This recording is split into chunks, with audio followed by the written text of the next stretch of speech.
Hi there, salve. Welcome to Interview Insights, organized by the U.S.-Italy Forum. We're talking today with Professor Donald Jensen, a European policy expert, about Italian Prime Minister Giorgia Meloni's visit to Washington, D.C. on July 27th and 28th, 2023. Welcome, Professor Jensen. Well, thank you for having me. Nice to be here. Thank you. Okay, let's get right into it. Italy is going to assume the presidency of the Group of Seven next year. Now, without having a crystal ball, what do you foresee Italy's agenda being, and what expectations might the U.S. have for that agenda, pro and con? Well, like I said, thank you for having me. I think that Italy in general, and the Prime Minister in particular, were to some extent the victims of prejudice, of presuppositions about what Italy was in foreign policy and what the prime minister's positions were. In particular, there has been a lot of concern in recent years in Washington about, let's say, Italy hitting below its weight, which is to say, not sufficiently showing leadership in the European transatlantic community. And I think that's changed with this prime minister and also the previous one, and that I think has been very much welcome. The issues I think we know very well. Above all, European security.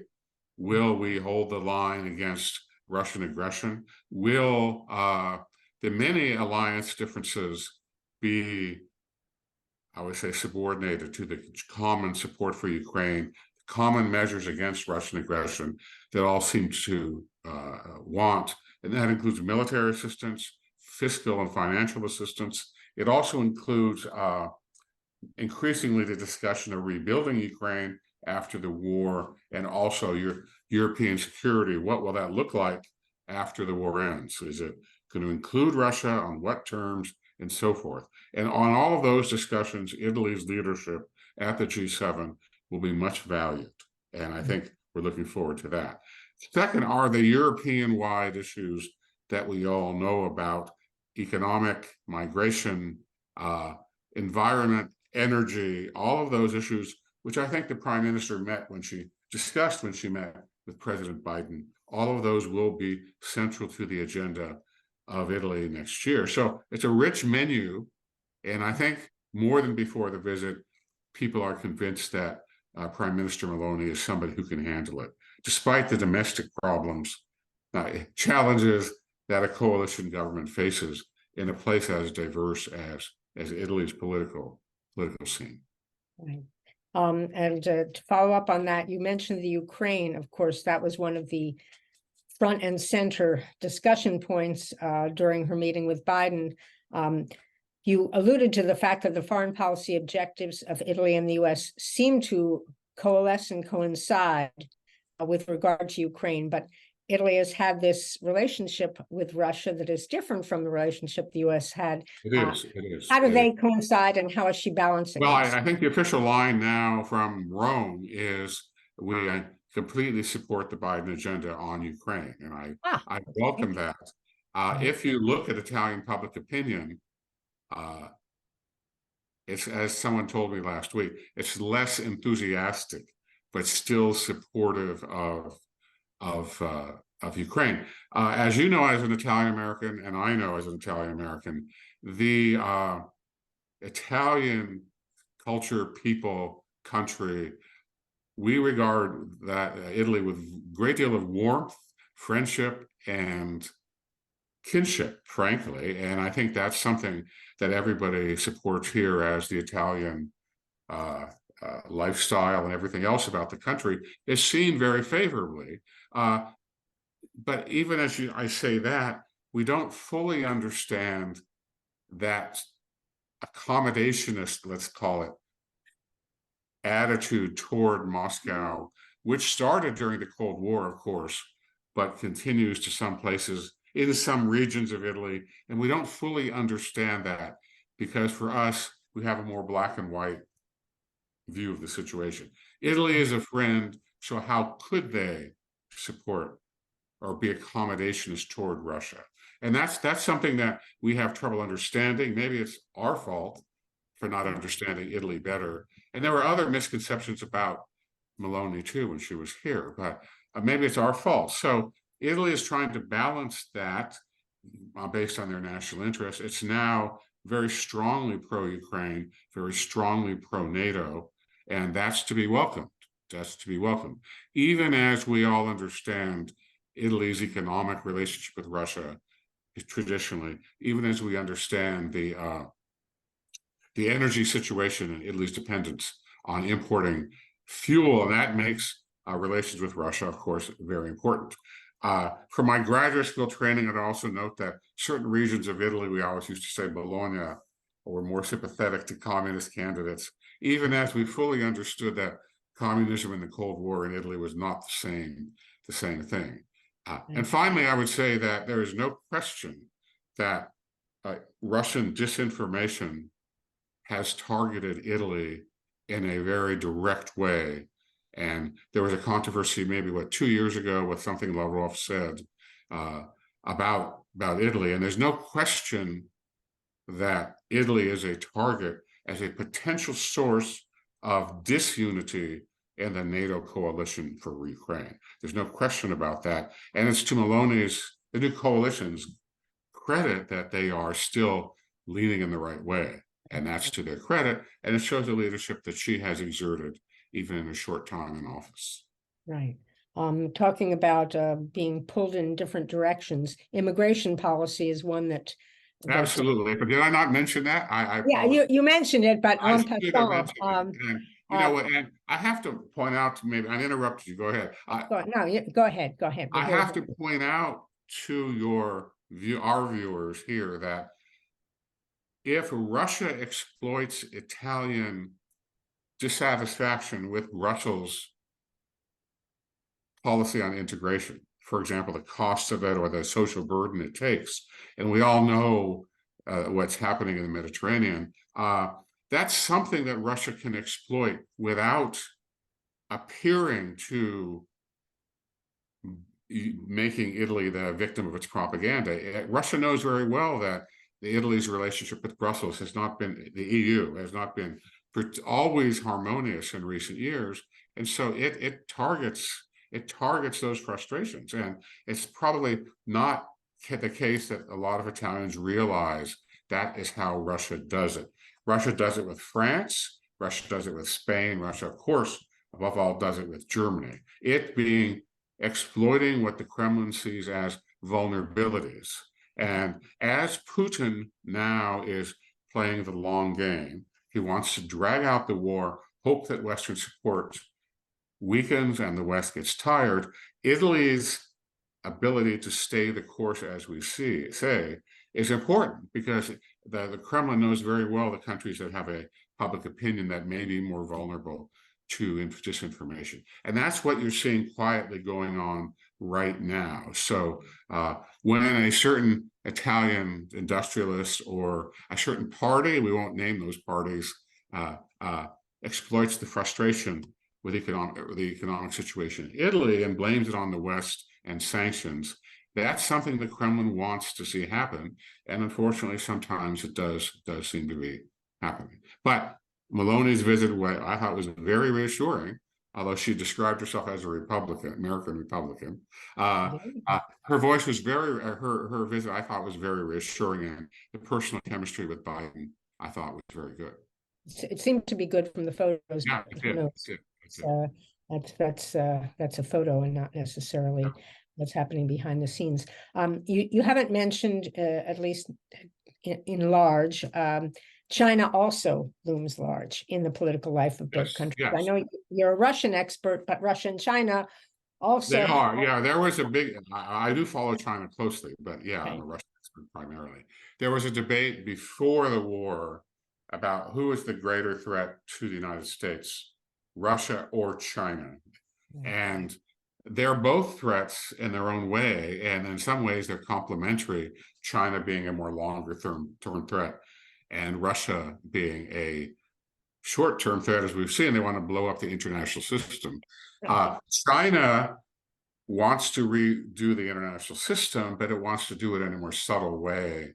And figuring out how to respond to both threats is a challenge, to be honest. And I just had a discussion with a colleague about the reaction to the Wagner uprising. What lessons would China take?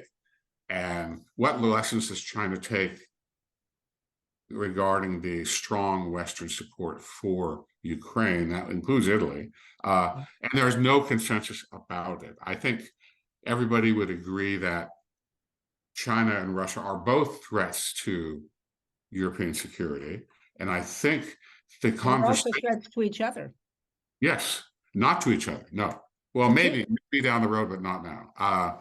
But I think Meloni's comments was the word rethinking of The Belt and Road. The Belt and Road of the Silk Road Initiative. I thought that was very unusual and very interesting. My immediate question was, I'm glad you're rethinking it, but let's have some action. And again, this gets back to Italy's vulnerabilities and complicated economic situation. And so we have to see, and I think I want to see what rethinking is. And I thought she really strongly indicated that there would be a pullback from the Belt Road Initiative, excuse me.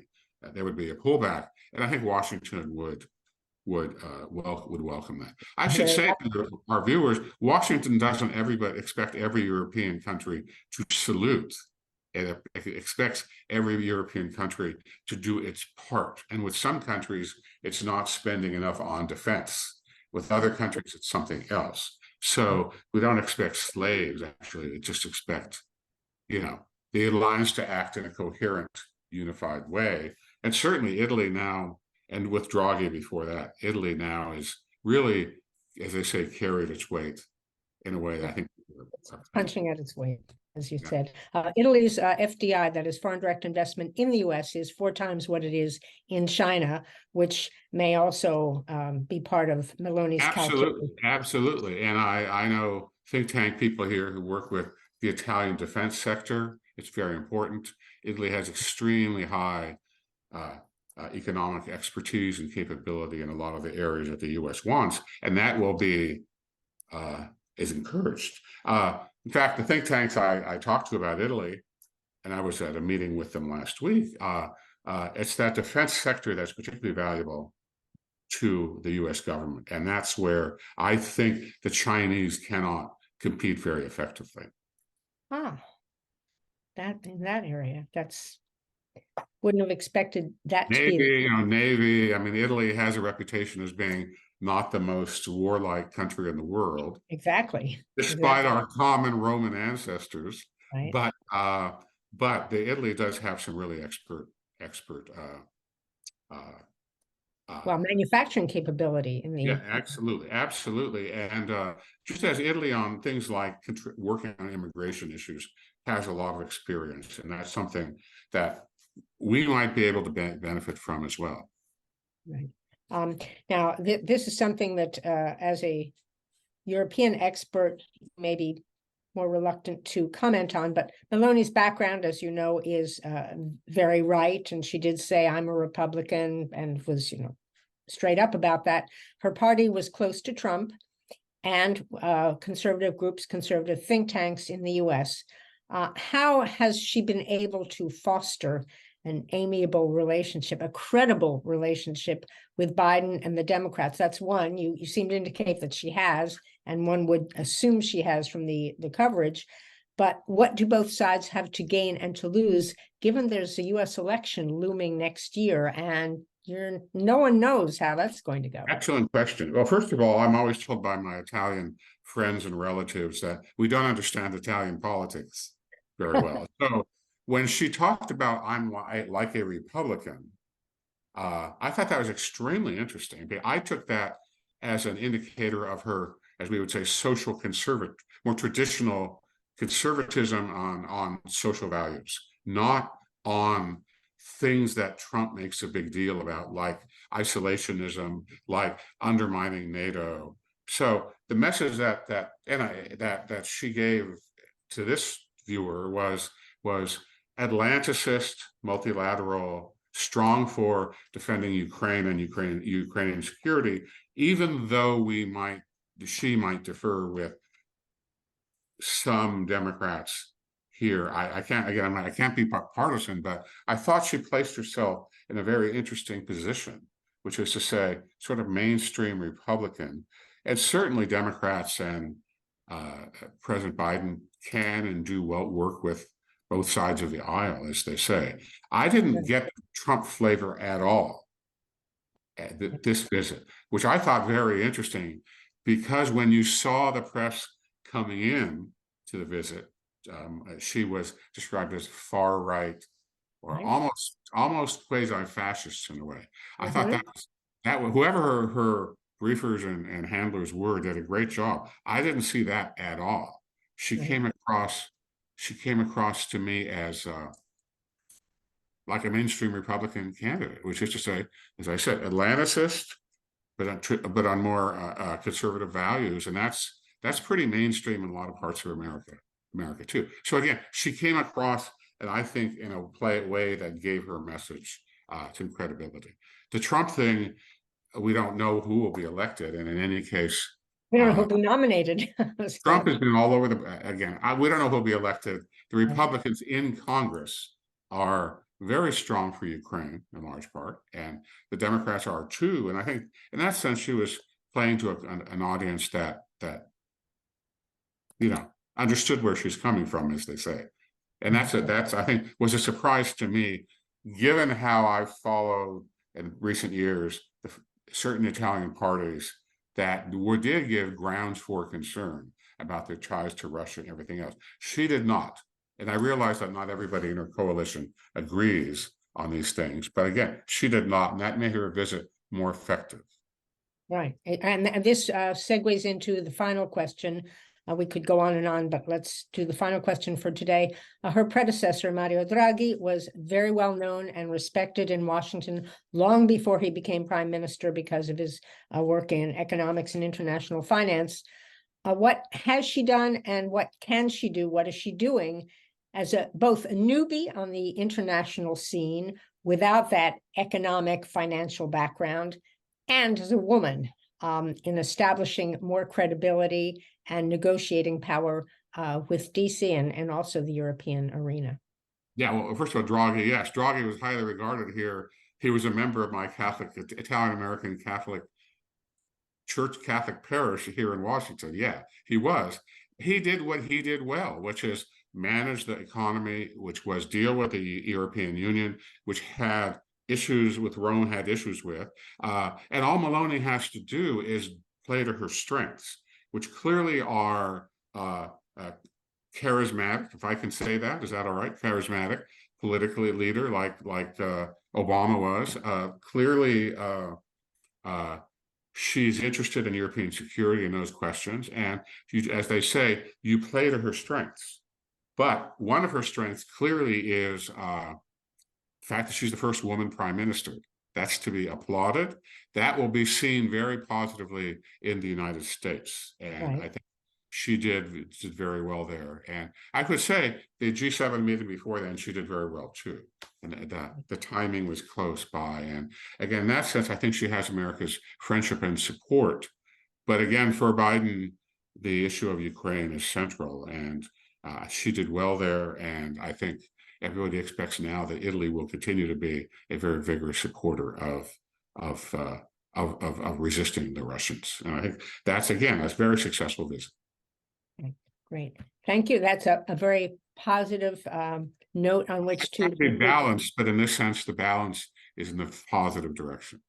No, it's good. There's so much non-positive news coming out these days that it's good that this one and that the first prime minister succeeding Draghi and to be a woman. I think your indications are that she's doing a very good balancing act. Yeah, the ambassador here is a woman too. A woman. So. Yes, and very good as well, and not really powerful. Yes. Anyway, thank you very much. We will talk. Can I have a copy of the YouTube link when you're done? Yes, we definitely will. And thanks a lot. Thank you. Good to see you both. Thank you to our producer as well. Bye-bye. Thank you. Ciao. Alla prossima.